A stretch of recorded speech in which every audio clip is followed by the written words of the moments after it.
Welcome to the Smiles Are Wild channel, brought to you by Pediatric Dental Associates and Orthodontics. My name is Amy Morgan. We will be bringing you fun and educational videos weekly to help you take better care of your child's oral health care needs at home and on the go. Make sure to subscribe and turn on notifications to see all of our new videos. And remember, it doesn't really matter how you take care of your teeth as long as you take care of them from the beginning.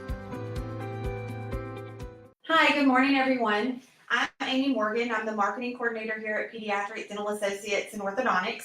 I'm so happy you have joined us today, and I hope to provide you with some great information that you can use to take care of your child's oral health care needs. If you are already beyond the stages that are included in this broadcast, just go ahead and share it with your friends, any friends or family members that you have that may have children within the infant and toddler stages. We would super appreciate it. The objective for today's video is just to kind of educate you about infant to toddler oral health care. My goal today is to provide you with information on the tools needed during teething and brushing, education on why and when to see the dentist, and tips and tricks that you can use at home to ease your own parenting woes of getting your kids to brush their teeth. Also, we want to try to get you prepared for bringing your child to their first dental visit, especially if they're a little bit older, like maybe over the age of 2 or 3. And they're really aware of what's going on. Okay, so we're going to start today with the beginning of the child's journey into oral health, which is actually the dreaded word of teething. So the first steps are normally teething, and most babies start getting their lower anterior or front teeth around 5 to 6 months of age. Now, we want you to know that this time frame can be earlier. It can also be later. We even have babies that are born with teeth. So, it's not super common, but it isn't unheard of for them to have teeth earlier than 5 to 6 months. But the normal average progression is for them to get those lower front teeth around 5 to 6 months of age. During the eruption process between infant and age 2, they will actually be erupting approximately 16 teeth. So most children get those 16 teeth, and we'll have those until around the age of 2, when they'll start to get their 2-year molars, which then from the ages from 2 to 6, they'll have 20 total teeth. Okay, so I spoke with Dr. Garrett here in our office. He said on average, most 2-year-olds have their 2-year molars in by age 2, 2.5. 3 is a little on the late stage, but that doesn't mean that won't happen. All right, so by the time they're 2 years old, they're going to have 20 teeth. This is an average, won't apply to every child. One thing that Dr. Garrett did mention is that the sequence of how the teeth come in, so the order of where they appear in the mouth, that always seems to stay consistent from child to child, but the actual timing of when they come in may not be consistent. So you could have brothers and sisters who get their teeth at different times, but they're going to get them in the same sequence, okay? Some of the things that we recommend for teething are teething rings, cold popsicles, cold washcloths, and Tylenol as directed about half an hour prior to bedtime, especially if they're having trouble sleeping, and lots of patience. We have a lot of parents who ask about Ambisol. It has been taken off the shelves for children, so any kind of topical with benzocaine in it has been removed from over-the-counter shelves for children. They don't recommend that medication due to some illness it can cause, and so the FDA has actually removed all of that. So Ambisol, anything like that is out. When speaking to some of our dentists here on staff, it was also noted that even teething tablets aren't really proven to do anything. So from an office perspective, we recommend the teething rings, anything cold that they can chew on. You can put the teething ring in the freezer and freeze that, and that cold will help with their gums hurting. But other than that, there's, you just have to have a whole lot of patience as a parent.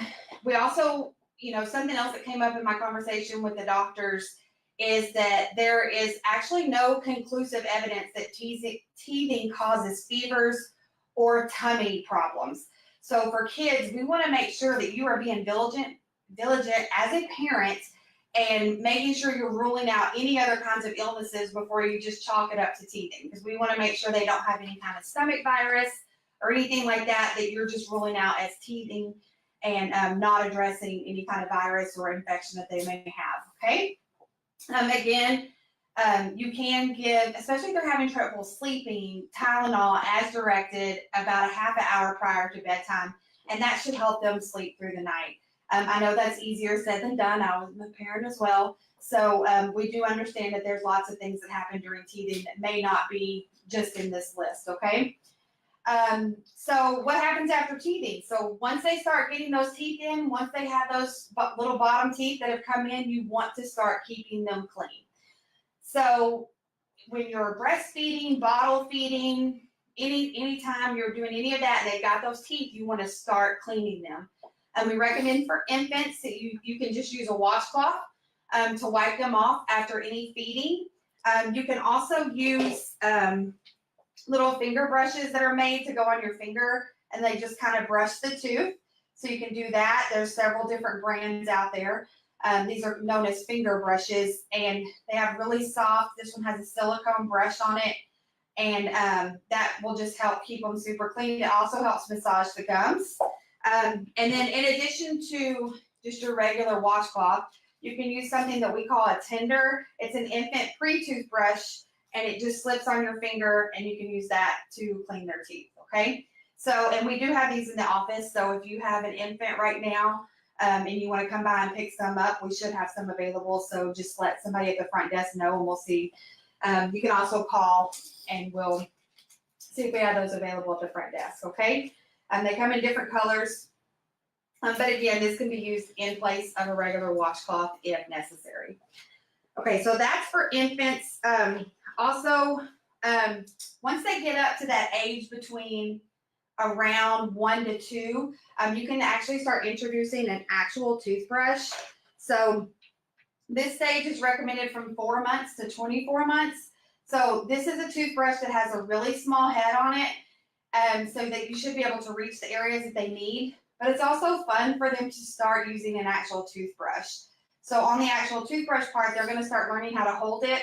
So even if you're still using just the washcloth to wipe their teeth, that's fine. Go ahead and let them start playing around with this too, to start learning how to properly hold the toothbrush.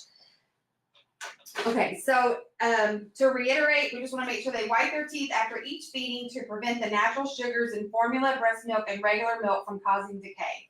At age 2, a regular toothbrush that is age appropriate with the correct head size and soft bristles. So when you come into our office, if you're between the ages of 2 and 4, we use the Oral-B Pro Health stages. So this toothbrush is actually for ages 2 to 4.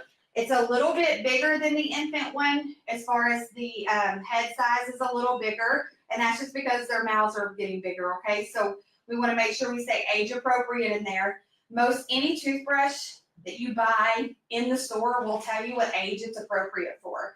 And that's one of the things we really want to stress is using the age appropriate toothbrush, because your 3-year-old is going to love this Cars toothbrush that they see at Walmart, but it's not age appropriate. This is for ages 5 to 7, and this Mickey Mini is for 2 to 4. So you want to make sure that you are doing that, as a parent.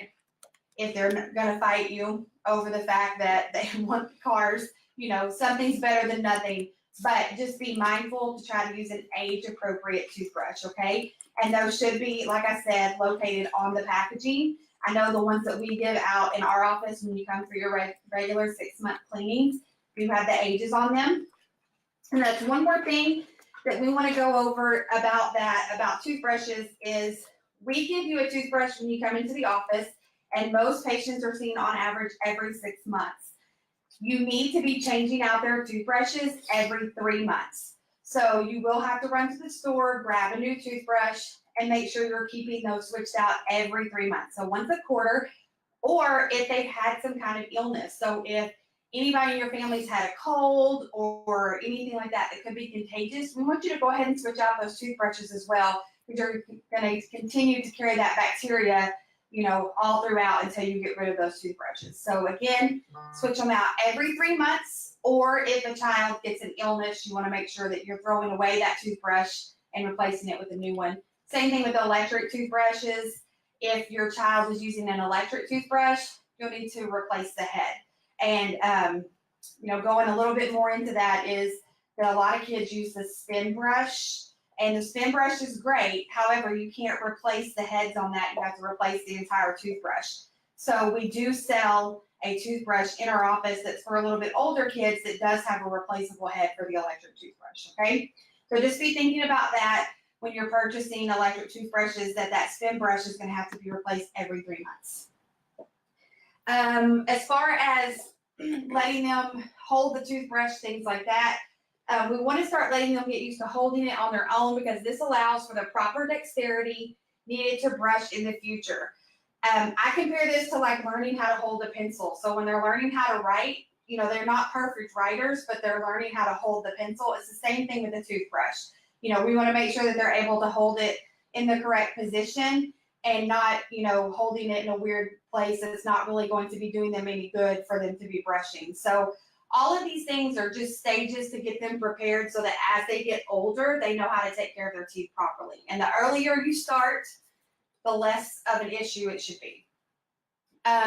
Also, as far as another tool for brushing, you may use fluoridated toothpaste at this age. Okay, so I know there's been a lot of studies go back and forth about that, but the American Academy of Pediatric Dentistry actually says you can use fluoridated toothpaste as long as you're only using a smear.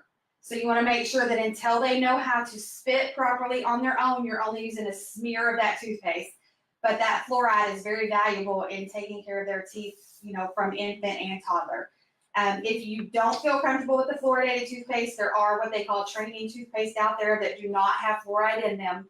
And those are okay as well, but just know that as an office, we recommend the fluoridated toothpaste and just use a smear on there. So that's going to be up until they learn how to spit. So depending on how old they are, when they can really do that on their own, it's going to continue to be a smear, okay? Once they learn how to spit, so I don't know if that would be 3, 4, 5 years old, then you're going to start using a pea-sized amount. So like a sweet pea, English pea-sized amount of toothpaste, okay? They don't need any more than that. Any more than that is a waste, okay?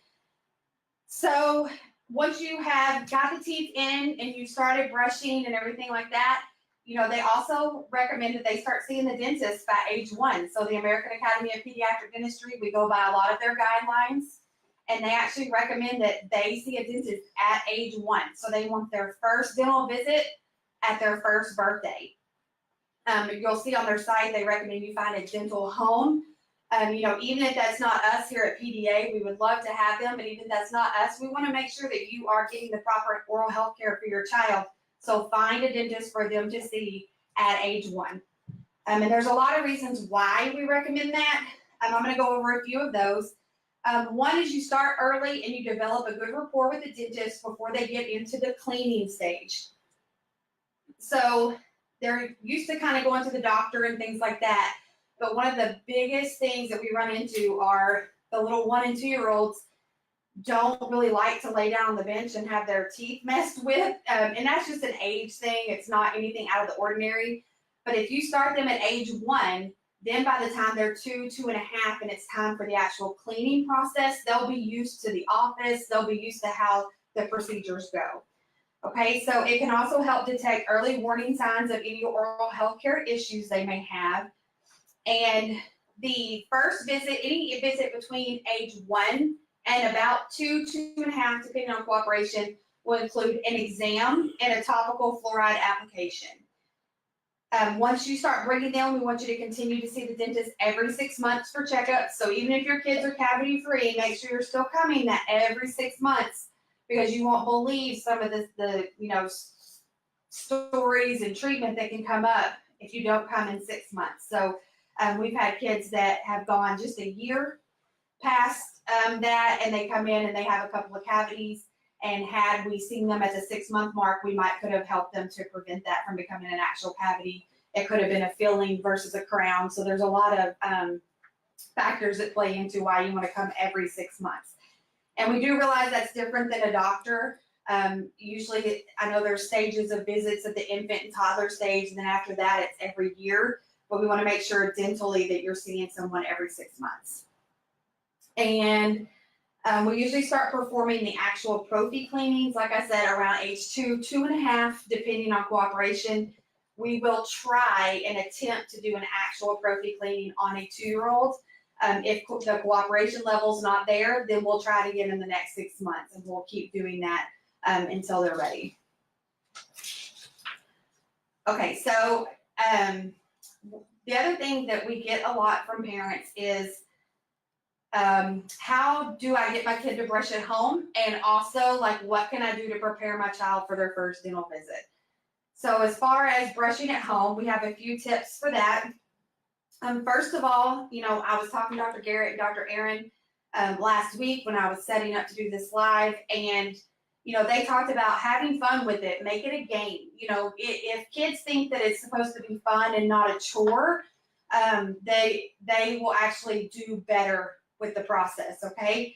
Show them by example. Make sure when they need to brush, you brush with them. And this is for any age. I realize that an 8-month-old baby can't stand there and doesn't know what's going on. But any age, going forward, show them by example.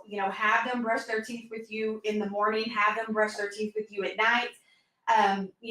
Let them hold the toothbrush if they're at that age. Let them hold the toothbrush and pretend to brush. And then you get in there and go after it after them, okay? It is, recommended that most kids still need their parental help with brushing until they're around 8 to 10 years old.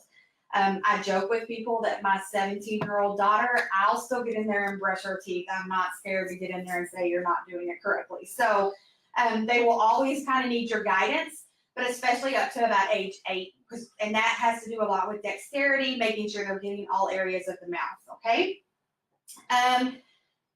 One of the other recommendations that came very, very highly from Dr. Garrett, and he actually says this is the #1 most effective way to get them to brush at the infant and toddler stage, is to lay them flat to brush. He said it just tends to help. It just is natural. It makes it more natural for them. And it also really helps getting them acclimated to a dental-related visit. So if you will brush with them laying down, it's much easier for you as the parent, but it's also helping them to know and to not have that fear when they come to the dentist and they have to lay on a bench and all of a sudden they're having to brush their teeth laying down, and they don't understand that.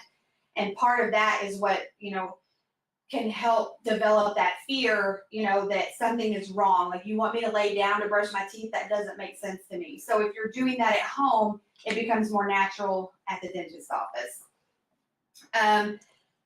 Another thing we talked about is when they're old enough, let them pick their toothbrush. So you want to help them pick their toothbrushes, but be mindful and guide them to the age appropriate ones. So if you're in the ages of, 2 years old, make sure you're not showing them the 8-year-old age toothbrush. Do what you can to let them have fun. Let them pick their toothbrush. Let them pick their toothpaste. If they're a part of it, it's more, they'll perform better for you at home. Okay. Another thing that came up during my conversation was, we hear all the time from parents is that he or she won't let me brush their teeth, or it's such a struggle that we can't even do it. We understand it's hard. We really want you to understand that. Dr. Garrett gave me some great direction and just saying, you are the parent, be assertive. There is nothing wrong with, quote, making your child brush their teeth, okay? In fact, it will pay off in the long run. Soon enough, they'll stop fighting you, or at least we hope, and it can become a thing that just becomes routine for you. But you have to stay assertive as the parent and let them know that it's important and that you're not going to let them get away with not doing it, all right? The last thing on my list I have is talking about bringing your child to their first appointment. So we talked a little bit earlier about how the AAPD recommends you bring your child to the dentist by age 1. Now, I realize you're probably not going to have a conversation necessarily with your 1-year-old about the dentist. You're just going to bring them and see what happens, and that's the best thing you can do, is start at age 1. Then there's not a lot of prep about the dentist. Now, if you're bringing them for the first time after age 2, then, depending on kind of how your child is, I actually recommend 2 philosophies. One is, does your child do better with an explanation, or does your child tend to get anxious when they know what's going on? So you can either tell them and help them through the process at the beginning, or you can not tell them. So it just kind of depends on how your child is. Some of the ways that you can really help at home is to have fun. Let them, play the dentist on their stuffed animals at home. Show them how it's going to work. Show them that the doll is going to lay down and get their teeth brushed. Let them pick out a toothbrush for their doll to be doing that in. These are some things you can do to prep them as they're coming in when they're older and they more understand. You can read books about going to the dentist. There are several out there, and I will try to link some of those, at least the Amazon links to purchase those here in the comments. And then the other thing that I found that's really helpful is to let them bring their face stuffed animal with them to the appointment. So if they have a unicorn they love, or a bear that they love, or even a blankie that they love, let them bring that with them to the appointment. If that's what's going to make them feel better, then that's great. Last but not least, we just want you to understand that, we're a pediatric dental office and we are trained to handle the uncooperative child in the office. So we are not shocked. We do not gasp when a 1-year-old is crying because they don't want to have the dental visit. Okay, that is not a shock to us. It says nothing about you as a parent. We are very used to it. And, we are here to make your child feel comfortable, but we also want to make sure that you as a parent feel comfortable with that appointment as well. We strive to make sure that we stay up to date on trainings. We have a bunch of girls traveling to our American Academy of Pediatric Dentistry meeting in May. We stay very up to date on our continuing education. Our doctors are always bringing up new ideas on how to make children feel more comfortable. If you have any questions about bringing your child to their first visit, feel free to email me. My email is amy@smilesarewild.com. You can actually call the office and ask for me. Our number is 479-582-0600. You can also check us out on our website at smilesarewild.com. We provide lots of information, educational information here on Facebook. We also do some posting on Instagram as well. So there's lots of information out there that is particular to our office. But you can also find a lot of information on the AAPD website, which I will link that as well. And I believe it's aapd.org, but I need to double check because there's another AAPD. So I'll double check on that and I'll put the link in the comments. We do have time for a couple questions if anybody has any questions. Okay. We're going to go ahead and close up for today. I appreciate everyone watching. Again, if you're watching this and it isn't appropriate for a child in your household, please share the video. Let your friends and family know, this information, and we'll be happy to answer any questions. You do not have to be a patient at PDA for us to answer certain types of questions, so feel free to ask questions in the comments. Let us know if you need anything, and again, you can always reach out to me. My email is amy, A-M-Y, @smilesarewild.com, and I usually check my email all the time, so let us know. Again, thanks for watching, and we'll see you next time.